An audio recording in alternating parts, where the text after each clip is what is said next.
প্রিয় দর্শক মণ্ডলী, আজ 16/7/2026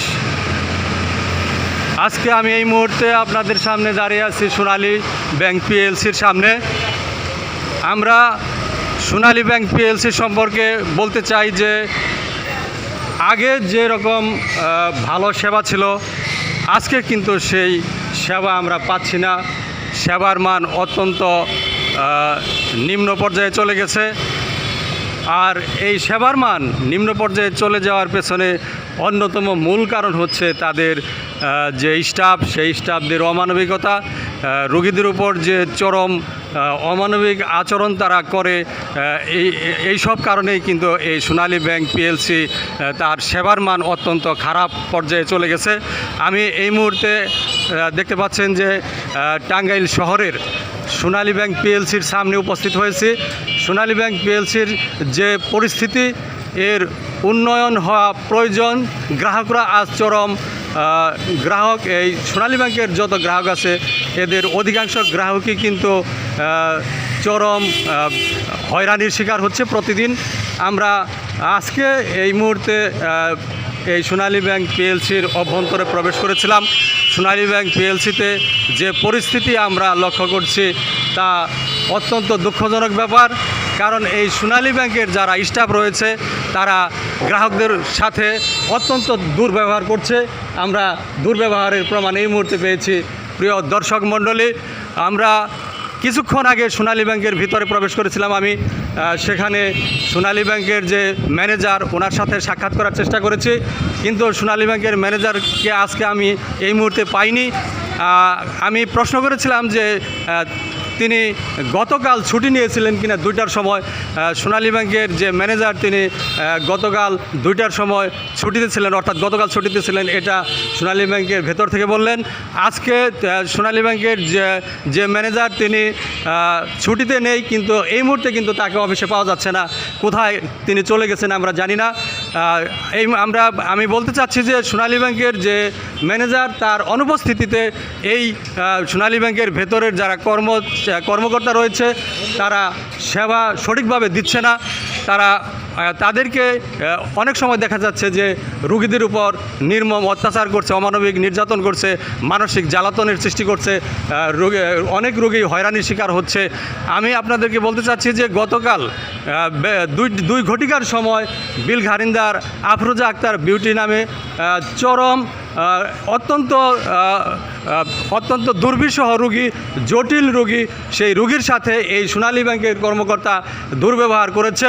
প্রিয় দর্শক মণ্ডলী, রোগীর সাথে আপনারা আলাপ করে দেখতে পারেন। যারা প্রশাসনিক পর্যায়ে রয়েছেন, আফরোজা আক্তার বিউটির সাথে আলাপ করতে পারেন।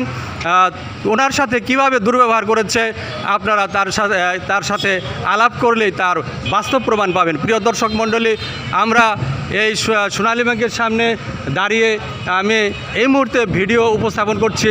এই মুহূর্তে আবার দেখা যাচ্ছে যে এখানে যানজটের সৃষ্টি হয়েছে। টাঙ্গাইল শহরে নানা রকম সমস্যা রয়েছে, যানজট তার একটি অন্যতম সমস্যা। যানজট নিরসনে আপনাদেরকে প্রশাসনকে আরও অত্যন্ত গুরুত্বপূর্ণ পদক্ষেপ গ্রহণ করতে হবে যাতে যানজট নিরসন হয়। আর সোনালী ব্যাংকের ভেতরে যে সমস্যাগুলো, এই সমস্যাগুলো দূরীভূত করার জন্য আমি সোনালী ব্যাংকের ম্যানেজারের দৃষ্টি আকর্ষণ করছি। এখানে দেখা যাচ্ছে যে সোনালী ব্যাংকের ম্যানেজার যেদিন ছুটিতে থাকেন সেদিন সেবার মান খুব একটা ভালো থাকে না, সেবার মান নিম্ন পর্যায়ে চলে যায়। সোনালী ব্যাংকের ম্যানেজার যাতে ছুটি কম কাটান সে ব্যাপারে আমি দৃষ্টি আকর্ষণ করছি। প্রিয় দর্শক মণ্ডলী, আপনাদেরকে জানিয়ে রাখছি যে সেই রোগী আফরোজা আক্তার বিউটি গতকাল বেলা 2 ঘটিকার সময়, আপনাদেরকে জানিয়ে রাখি, বেলা 2 ঘটিকার সময় এই সোনালী ব্যাংকের ভেতরে পারিবারিক সঞ্চয়পত্র জমা দিতে এসেছিলেন। পারিবারিক সঞ্চয়পত্র জমা দিতে এসে 2 ঘটিকার সময় তিনি জমা দিতে পারেননি। ওনাকে বলা হয়েছে যে যত রোগী হোক, মৃত্যুর শয্যায় থাকলেও এই সঠিক সময়ে এই 2টার আগে আসতে হবে। যত জটিল গুরুতর রোগী হোক তাকে সঠিক সময়েই আসতে হবে। সঠিক সময়ে না আসলে তাকে তার এই পারিবারিক সঞ্চয়পত্র গ্রহণ করা হবে না।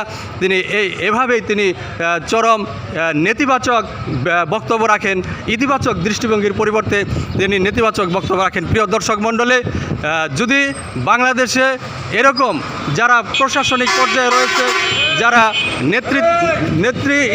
নেতৃত্বস্থানীয় জনসাধারণ নেতৃত্বে যারা রয়েছেন, তারা যদি ইতিবাচক দৃষ্টিভঙ্গি না রাখেন তাহলে কিন্তু বাংলাদেশে সুষ্ঠু পরিবেশ এবং শান্তি বজায় আসবে না। যদি এভাবে প্রত্যেক অফিসে শুধু নেতিবাচক দৃষ্টিভঙ্গি প্রচার করে থাকে, নেতিবাচক দৃষ্টিভঙ্গি প্রতিষ্ঠা করে থাকে, যদি ইতিবাচক দৃষ্টিভঙ্গি প্রতিষ্ঠিত না করা হয় তাহলে এই বাংলাদেশে কখনোই শান্তি ফিরে আসবে না। প্রিয় দর্শক মণ্ডলী, সোনালী ব্যাংকের সকল কর্মকর্তা যাতে ইতিবাচক দৃষ্টিভঙ্গি প্রতিষ্ঠা করে, যাতে সেবার মান বাড়াতে পারে, সেইভাবে তাদের প্রচেষ্টা চালাতে হবে। প্রিয় দর্শক মণ্ডলী, আফরোজা আক্তার বিউটির মতো অত্যন্ত গুরুতর অসুস্থ রোগী যাতে এই সোনালী ব্যাংকে এসে আর দ্বিতীয় কোনো আফরোজা আক্তার বিউটি অত্যাচারের সম্মুখীন না হয়, মানসিক নির্যাতনের সম্মুখীন না হয়, সেই প্রত্যাশা রাখছে। রোগীদের প্রতি যারা গ্রাহক, যারা অত্যন্ত গুরুতর রোগী, তাদের প্রতি যেন ইতিবাচক দৃষ্টিভঙ্গি রাখা হয়। সেই ইতিবাচক দৃষ্টিভঙ্গি না রাখা হলে তাদের উপর জুলুম করা হচ্ছে। এই সোনালী ব্যাংকের এই জুলুম নির্যাতনমূলক যে মানসিকতা, সেই মানসিকতাকে পরিহার করার জন্য সাংবাদিক এম ইকবাল আপনাদের প্রশাসনের হস্তক্ষেপ কামনা করছে এবং সকলের মঙ্গল কামনা করে ইতিবাচক ভূমিকা পালন করার জন্য সবার প্রতি আহ্বান জানিয়ে আমি এই মুহূর্তে এম ইকবাল আইটিভির পক্ষ থেকে বিদায় জানাচ্ছি সোনালী ব্যাংকের সামনে থেকে। সবাইকে ধন্যবাদ সবাইকে।